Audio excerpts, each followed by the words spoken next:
Assalamualaikum warahmatullahi wabarakatuh. Perkenalkan, nama saya Rian Rahmawati, Program Magister Manajemen Pendidikan Islam dari UIN Maulana Malik Ibrahim Malang. Tujuan dari video ini yaitu untuk memenuhi salah satu tugas mata kuliah Filsafat Ilmu, Studi Integrasi Islam dan Sains. Di sini saya akan mengulas tokoh Islam yang bernama Ismail Razi Al-Faruqi pada buku Islamization of Knowledge, General Principle and Work Plan, and Islam and Knowledge Al-Faruqi Concept of Religion Islam Thought. Siapa sih tokoh Islam yang bernama Ismail Razi Al-Faruqi ini? Berikut biografi tentang beliau. Al-Faruqi dilahirkan di Haifa, Palestina pada tanggal 1 Januari 1921 dan meninggal pada tanggal 24 Mei 1986. Dan ayahnya bernama Abdul Al-Huda Al-Faruqi. Dia seorang hakim muslim yang sangat patuh. Al-Faruqi dilahirkan di Palestina pada saat keadaan suasana masih tentram dan damai. Al-Faruqi memperoleh pendidikan Islam langsung dari ayahnya dan dari Masjid Roka setempat. Kala itu Palestina masih begitu harmonis di bawah pemerintahan Arab. Pendidikan awalnya ditempuh di College de Fares, Lebanon, kemudian di Amerika University Beirut, jurusan filsafat.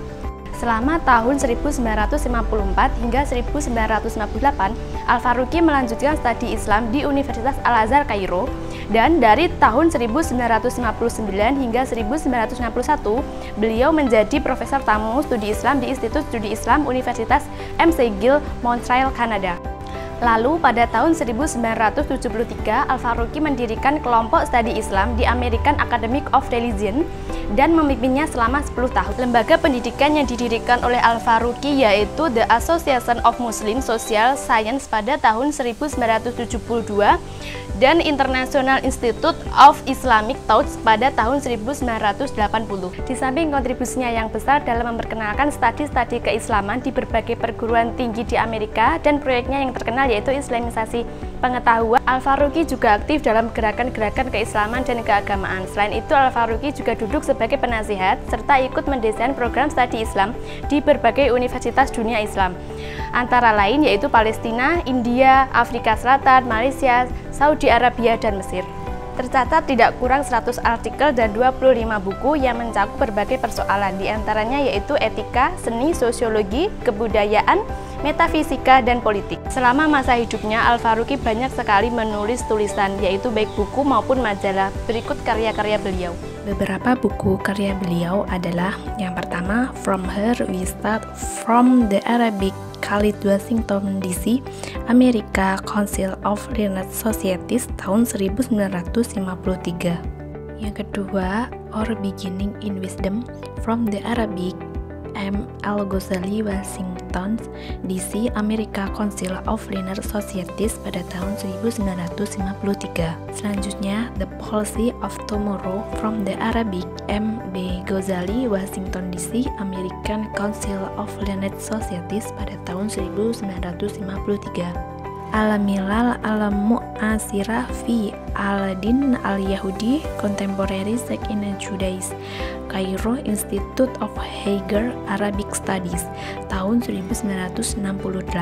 The Great Asian Religions in Collaboration with Wittiken, P.T. Raju, and Z. Kitagawa, New York, Macmillan tahun 1969. Historical Atlas of the Religion of the World, New York, Macmillan tahun 1975. The Life of Muhammad and at From the Arabic of M.H. Haikal, Indianapolis, North American Islamic Truth tahun 1976. Islam and Culture, Kuala Lumpur, Angkatan Belia Islam Malaysia tahun 1980. Islam and the Problem of Israel, London, The Islamic Council of Europa tahun 1980. Islam, Thought and Culture, Herdon tahun 1982. Selain buku karya beliau, selanjutnya yaitu artikel yang ditulis oleh Al-Faruqi. Di antaranya yaitu yang pertama, True World of Historiography of Pre-Hijrah Islam, Islamic Studies, Volume 1, nomor 2, pp 65-87. On the Raison d'être of the Ummah, Islamic Studies, Volume 2, nomor 2, pp 159-203. Reports of the Seminar, Knowledge Forward, Proceeding of the Seminar of Islamization of Knowledge, Rabi al-Awwal 1402 sampai Januari 1982, Islamabad Institute of Education tahun 1982. Dan masih banyak lagi karya beliau, baik buku, artikel, ataupun majalah. Dan beberapa karya beliau sudah diterjemahkan ke dalam bahasa Indonesia. Yang pertama, saya akan mengulas buku beliau yang berjudul Islamization Knowledge, General Principles and Work Plan. Sebelum masuk pada bagian Islamisasi pengetahuan, untuk membandingkan gagasan tentang Islamisasi pengetahuan, Al-Faruqi meletakkan pondasi epistemologinya pada prinsip tauhid. Apa yang dilakukannya itu karena keyakinannya bahwa ilmu pengetahuan yang berkembang telah sekuler dan jauh dari tauhid. Kemudian dia juga mengeluarkan konsep dan teori-teori agar kemajuan dan pengetahuan tidak berjalan jauh di luar etika, melalui konsep Islamisasi ilmu dan paradigma tauhid dalam pendidikan dan pengetahuannya, yang disebut juga dengan First Principles of Islamic Methodology atau disebut juga dengan prinsip pertama metodologi Islam. Antara lain, pertama, keesaan Allah Subhanahu wa Ta'ala, yang kedua yaitu kesatuan cipta, di dalamnya terdapat tata kromis, yang kedua yaitu penciptaan, dan yang ketiga yaitu tasir atau ketundukan alam semesta terhadap manusia. Yang ketiga yaitu kesatuan kebenaran dan kesatuan pengetahuan, dan keempat yaitu kesatuan hidup, di dalamnya terdapat amanat ilahi, yang kedua wakil atau khilafah, yang ketiga yaitu kelengkapan dan keinginan, dan selanjutnya yang kelima yaitu kesatuan umat manusia, dan yang terakhir yaitu sifat pelengkap wahyu dan nalar. Berikut prinsip-prinsip dasar yang harus dipatuhi dan diperhatikan oleh umat Islam sebagai kerangka pemikiran, metodologi, dan cara hidup Islam. Yang pertama yaitu keesaan Allah Subhanahu wa Ta'ala. Keesaan Allah Subhanahu wa Ta'ala adalah prinsip pertama Islam dan segala sesuatu yang Islami. Ini adalah prinsip bahwa Allah Subhanahu wa Ta'ala tidak ada wujud lain selain Allah, bahwa Dia adalah yang Maha Esa, karena segala sesuatu di dunia adalah atas tindakan Allah dan ditopang oleh pemeliharaannya. Tidak ada yang sia-sia ataupun tanpa makna. Pengetahuan Islam memandang setiap objek pengetahuan sebagai penyempurnaan tujuan yang dikehendaki Allah, atau membantu tercapainya sebuah tujuan lain yang dikehendakinya. Yang kedua yaitu kesatuan ciptaan, yang di dalamnya dibagi menjadi 3 poin. Poin yang pertama yaitu tata kosmis. Sebagian akibat logis dari keesaan Allah itu, kita kemudian harus mempercayai kesatuan ciptaannya. Alam semesta adalah sebuah keutuhan yang integral karena merupakan karya pencipta tunggal yang aturan dan desainnya telah memasuki setiap bagian alam semesta tersebut. Tata kosmis terdiri dari hukum-hukum alam. Hukum-hukum ini berlaku di alam semesta dan meresapi setiap bagian atau aspek alam semesta. Untuk poin yang selanjutnya yaitu penciptaan, sebuah tujuan ukhrawi. Allah Subhanahu wa Ta'ala menciptakan segalanya dan melakukannya dengan ukuran yang tepat. Ukuran ini menetapkan untuk segala sesuatu, baik sifatnya, hubungannya dengan makhluk lain. Demikian pula ukuran ilahi menundukkan segalanya baik pada sistem sebab yang dijelaskan di atas dan juga pada sistem tujuan. Segala sesuatu memiliki tujuan yang menjadi akhir. Tujuan ini tidak pernah final, tetapi selalu tunduk pada tujuan lain yang merupakan penyulingan akhir yang hanya berakhir pada Allah Subhanahu wa Ta'ala. Karena hanya Dialah akhir yang terakhir. Tujuan akhir kepada siapa segalanya kembali.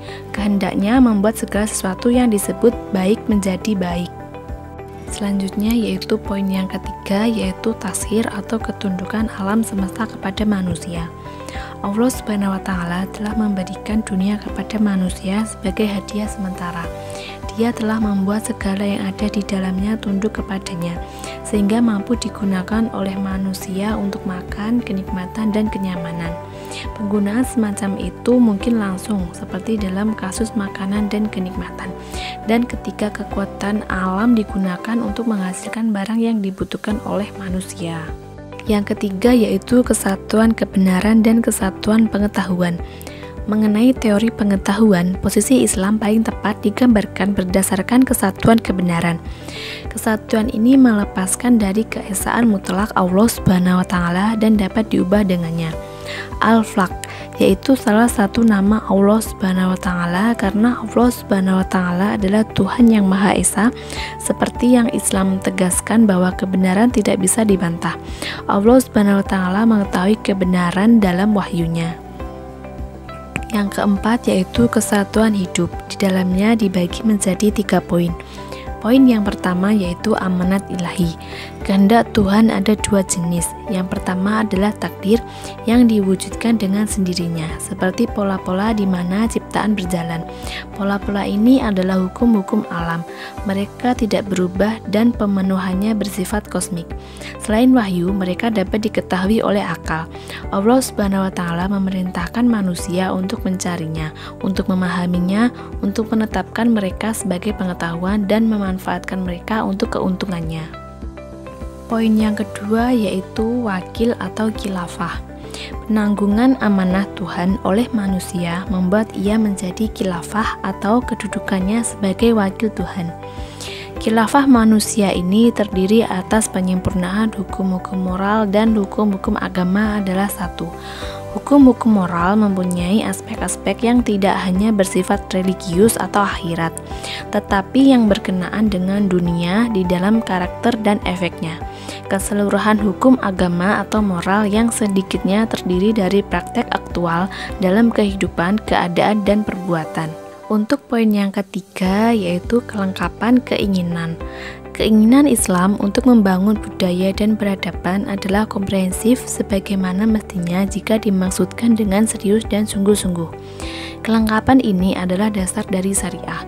Setiap aspek kehidupan manusia dipengaruhi oleh syariah, yang merupakan relevansi Islam terhadap aspek kehidupan. Yang kelima yaitu kesatuan umat manusia. Karena Allah adalah Maha Pencipta yang Esa, maka keesaan Allah itu mempunyai hubungan kepenciptaan yang sama pada semua manusia. Semua manusia adalah satu dan sama. Inilah dasar dan landasan dari universalisme Islam. Semua manusia adalah sama di mata Tuhan. Yang membedakannya adalah perbuatan-perbuatan kebijakan moral mereka atau takwanya di dalam kultural atau kebudayaan. Prinsip yang keenam yaitu sifat pelengkap wahyu dan nalar atau pemahaman. Umat muslim tentang hakikat antara wahyu dan akal adalah prinsip yang didasarkan pada ontologi Islam. Jika akal telah ada sejak kelahiran manusia, begitu pula wahyu ilahi dan pesan ilahi. Wahyu ilahi mewakili panggilan ilahi kepada manusia untuk percaya pada kebenaran, keadilan, dan kerja keras yang konstruktif di bumi. Selanjutnya masuk pada pembahasan Islamisasi pengetahuan. Menurut Al-Faruqi, Islamisasi ini dicanangkan sebagai bentuk respon adanya problem pada ilmu pengetahuan. Persinggungan yang terjadi antara Islam dan Barat menyebabkan sebagian kaum muslimin silau oleh kemajuan Barat. Umat Islam di sini seakan mencoba menurunkan gaya hidup dan cara berpikir mereka. Dari perilaku ini mencerminkan umat Islam menerima westernisasi secara sukarela. Peradaban Barat dan westernisasi telah membawa efek negatif bagi umat Islam. Di satu pihak, umat Islam telah berkenalan dengan peradaban Barat modern, tetapi di pihak lain mereka kehilangan pijakan yang kokoh, yaitu pedoman hidup yang bersumber moral agama. Umat Islam sulit untuk menentukan pilihan arah yang tepat. Karenanya, umat Islam akhirnya terkesan mengambil sikap mendua. Pandangan dualisme yang demikian ini menjadi penyebab dari kemunduran yang dialami umat Islam. Untuk menghilangkan dualisme ini, maka pengetahuan harus diislamisasikan. Al-Faruqi mengatakan bahwa sebelum orang Islam mengalami kerusakan dan kemunduran, mereka harus mengembangkan, membangun, dan mengklarifikasi disiplin-disiplin ilmu modern yang sesuai dengan pandangan dan nilai-nilai Islam. Selain itu, umat Islam nampak kesulitan untuk merespon pergerakan westernisasi yang masif, sehingga umat Islam mengalami malaisme. Malaisme sendiri merupakan kondisi di mana umat Islam dalam keadaan lemah, lesu, dan tidak dapat bangkit. Dengan latar belakang tersebutlah, Al-Faruqi menawarkan islamisasi yang mampu menyentuh ranah sosial guna menyelesaikan krisis yaitu dialami umat Islam. Selanjutnya yaitu islamisasi umum. Islamisasi mewakili kebenaran, keadilan, transformasi, dan reformasi yang menjadi perhatian semua muslim. Islamisasi adalah perlu, kontemporer, dan modern. Mereka yang mengerti akan dengan bersemangat mencari dan menuntut ilmunya. Satu-satunya pengaruh Proses islamisasi adalah Allah Subhanahu wa taala dan tujuan adalah cita-cita Islam dan norma-norma Islam. Islamisasi pengetahuan merupakan upaya untuk memahami dan membangun kembali ilmu pengetahuan sosial dan alam yang di dalamnya terdapat unsur keislaman sehingga mengubah orientasi menjadi sejalan dengan orientasi Islam. Dan setiap disiplin ilmu haruslah ditumbuhkan prinsip-prinsip Islam sehingga metodologinya yang dijiwai oleh prinsip tauhid. Poin selanjutnya yaitu prioritas dalam skema umat Islam untuk islamisasi pengetahuan disebut juga sebagai langkah-langkah islamisasi pengetahuan. Untuk merealisasikan islamisasi pengetahuan dan agar memberikan hasil yang bermanfaat, aturan tertentu atau langkah-langkah harus ditetapkan dengan jelas. Menurut Al-Faruqi, langkah-langkah islamisasi pengetahuan antara lain yaitu yang A. Penguasaan ilmu modern, berarti bahwa cendekiawan muslim ilmu modern harus menguasai ilmu-ilmu tersebut. Untuk memahami tujuan mereka dan sejarah serta keadaan perkembangan mereka, melalui penguasaan ilmu modern, cendekiawan muslim akan memiliki akses kemampuan dan pengetahuan. Selain itu, ini akan memberi para ulama informasi yang berharga dan metodologi yang dapat digunakan untuk membangun dasar teoritis Islam yang kuat untuk berbagai aspek kehidupan sosial. Yang B yaitu penguasaan atas warisan. Tujuan memperoleh penguasaan atas disiplin ilmu modern adalah untuk mendapatkan keuntungan dari warisan manusia bersama. Memiliki penguasaan atas dasar-dasar Islam seperti yang terkandung dalam Al-Quran dan Sunnah. Yang C yaitu penguasaan khasanah Islam. Pada tahap ini perlu dicari sampai mana khasanah Islam menyentuh dan membahas objek disiplin ilmu modern tersebut. Tujuannya agar dapat ditemukan relevansi di antara khasanah Barat dan Islam. Ini penting karena banyak ilmuwan Muslim didikan Barat tidak mengenal khasanah Islam sendiri. Yang D yaitu penguasaan khasanah Islam terhadap analisa. Tahap ini diadakan analisis terhadap khasanah Islam dengan latar belakang historis dan kaitannya dengan berbagai bidang kehidupan manusia. Yang E yaitu penentuan relevansi Islam yang khas terhadap disiplin-disiplin ilmu. Pada tahap ini, hakikat disiplin ilmu modern beserta metode dasar, prinsip, problem, tujuan, hasil, capaian, dan segala keterbatasannya. Yang F yaitu penilaian kritis terhadap disiplin keilmuan modern dan tingkat perkembangannya di masa kini. Jadi setelah mendeskripsikan dan menganalisis berbagai sisi dan relevansi antara khasanah Islam dan Barat, selanjutnya melakukan analisis kritis. Yang G yaitu survei permasalahan yang dihadapi umat Islam. Setelah melakukan analisis kritis, langkah selanjutnya adalah survei terhadap problem intern di segala bidang. Langkah terakhir yaitu analisis kreatif dan inisiatif. Dalam hubungannya dengan kreativitas Islam, akan menggunakan metodologi analitis dan kritis untuk mengintegrasikan visi dan pandangan Islam dengan fakta kehidupan kontemporer. Selanjutnya, buku yang kedua sebagai tambahan pembahasan dari Ismail Razi Al-Faruqi. Buku tersebut berjudul Islam and Knowledge Al-Faruqi Concept of Religion in Islamic Thoughts. Buku kedua ini merupakan kumpulan esai di International Institute of Islamic Thoughts Amerika Serikat sebagai bentuk menghormati kepada Ismail Razi Al-Faruqi. Akan tetapi pada buku yang kedua saya memfokuskan pada bagian pemikiran Al-Faruqi dan bagian kedua pada subtema makalah mahasiswa Ismail Al-Faruqi di nomor 11. Pandangan Al-Faruqi tentang Islam adalah Arabis tanpa nasionalitas Arab. Pada poin 11, penjelasan dari islamisasi ilmu adalah menambahkan muatan Islami, terutama dari Al-Quran sebagai awalan teori-teori ilmu sosial yang ada. Misalnya, islamisasi sosiologi diharapkan terjadi ketika kita memasukkan beberapa ayat Al-Quran yang membahas kehidupan keluarga, masalah sosial, adat istiadat atau hukum, dan budaya dalam buku teks sosiologi yang ada. Tetapi, jika melihat secara kritis, tujuan dari gerakan ini bukanlah untuk menambahkan sedikit referensi Islam ke dalam gudang informasi dan pengetahuan yang ada. Tujuan utama dari gerakan ini adalah membiarkan ilmu-ilmu sosial berkembang di atas paradigma epistemologis Islam. Secara umum, pengetahuan di Barat dan di dalam hal itu juga di Timur dipahami sebagai pengetahuan empiris, spekulatif, atau eksistensi pada awalnya oleh para ilmuwan sosial dan ekonom serta pemikir hukum. Pengetahuan dalam tradisi Islam terutama mengacu pada pengetahuan yang diturunkan yang berasal dari wahyu dan diperoleh melalui indrawi. Arabismenya didasarkan pada agama dan bertentangan dengan nasionalisme berbasis ras di zaman modern. Baginya, Islam dan Tauhid adalah anugerah kesadaran Arab bagi kemanusiaan. Tentu saja posisi seperti itu bertentangan dengan pandangan orientasi tentang agama-agama Timur Tengah. yaitu Yudaisme, Kristen, dan lainnya. Ini tidak dapat diterima dari sudut pandang orientasi dan tidak diterima secara positif. Sekian video presentasi dari saya mengenai Islamisasi pengetahuan Ismail Radzi Al-Faruqi. Semoga video ini bisa bermanfaat bagi teman-teman dan semua yang menonton video ini. Bila banyak kurangnya, saya mohon maaf yang sebesar-besarnya. Wassalamualaikum warahmatullahi wabarakatuh.